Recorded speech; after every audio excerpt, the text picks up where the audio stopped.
ஒரு முதலமைச்சருக்கான தகுதி தராதரமே இல்லாம பேசுறாரு விஜய். ரொம்ப கேவலமா இருக்கு பாக்குறதுக்கு.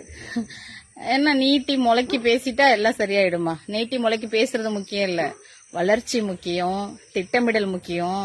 நான் எல்லாத்தையும் அறுத்து தள்ளிடுவேன் அப்படின்னு வாயால சொல்றது பெருசு இல்ல, அறுத்து தள்ளுறதுக்கு தெளிவான பிளான் வச்சிருக்கணும்.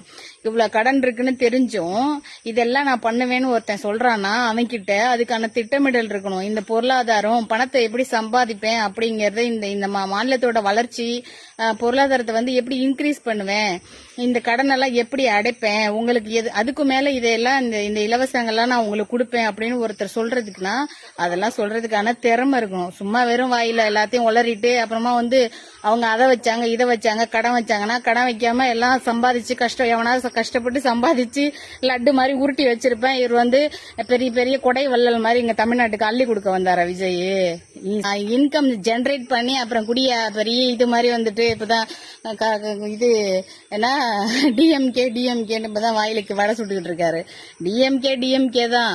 டிஎம்கே பண்ணதுலதான் நீ இப்ப ஏறிக்கிட்டு மஞ்சள் குளிச்சுக்கிட்டு இருக்க. டிஎம்கே பண்ணாம எதுல இப்ப உங்க அப்பா தான் உங்க அப்பா சந்திரசேகர் 50 வருஷமா இங்க தமிழ்நாட்டுல எல்லாம் ரோடு போட்டு வச்சிருக்காரு. அதுல ஏறிட்டு நீ போயிட்டு இருக்கியா? எல்லாம் இங்க டிஎம்கேவும் திராவிட கட்சியும் பண்ணதுதான். டிஎம்கே பண்ணுச்சு, ஏடிஎம்கே பண்ணுச்சு, எல்லாரும் தான் பண்ணாங்க. என்னமா மட்டு மரியாதை இல்லாம எல்லாத்தையும் பேசிட்டா நீ பெரிய எவன் ஒருத்தன் மத்தவங்களை கீழே இறக்கி பேசிட்டா பெரிய ஆள் ஆயிரம் நினைக்கிறானா அவனே முதல்ல கீழானவன் தான். கீழானவனுக்கு தான் அந்த புத்தி எல்லாம் இருக்கும். தரமில்லாத குணாதிசயம் உள்ளவன் தான் இப்படி மத்தவங்களை கீழே இறக்கி பேசுவான். கொள்கைகளை பேசு. பெரிய இது மாதிரி சீன் போட்டுட்டு இருக்க. சீன் போட்டா பத்தாது வாயில. அங்க டெல்லியில பத்திரிகையாளர் கூப்பிட்டா ஒளிஞ்சு அடிச்சு ஓட வேண்டியது, இங்க பெரிய லிஸ்டா எழுதி கொடுத்துறேன்னு இங்க ஓவரா சீனை போட வேண்டியது. முதல்ல பணத்தை உண்டாக்குறதுக்கு வழி என்ன, நான் இந்தந்த வழியில இந்த மாநிலத்தோட பொருளாதாரத்தை மேம்படுத்துவேன், இவ்வளவு இன்கம் ஜெனரேட் பண்ணுவேன், அதுக்கு இன்னென்ன ஐடியா என்கிட்ட இருக்கு, அதை சொல்லியா முதல்ல. இல்ல டிஎம்கே குறை சொல்லி என்ன பண்ண போற?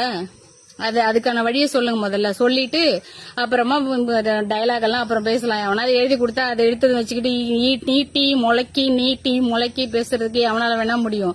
இதெல்லாம் ஒரு திறமையே கிடையாது. திறமைங்கிறது சொன்னதெல்லாம் செய்யறது. என்ன முடியும் என்ன முடியாது, தன்னோட தகுதி என்னன்னு தெரியாம வாய்க்கு வந்ததை பேசிட்டு இப்ப வழி இல்லை என்னட்டு டிஎம்கே தான். அப்படின்னா டிஎம்கே நல்லா உருட்டி வச்சிருக்கோம், நீ அள்ளி உருளான்னு வந்தியா? அசிங்கமாவே இருக்காது போல இந்த மாதிரிலாம் பேசுறதுக்கு. கேவலமா இருக்கு.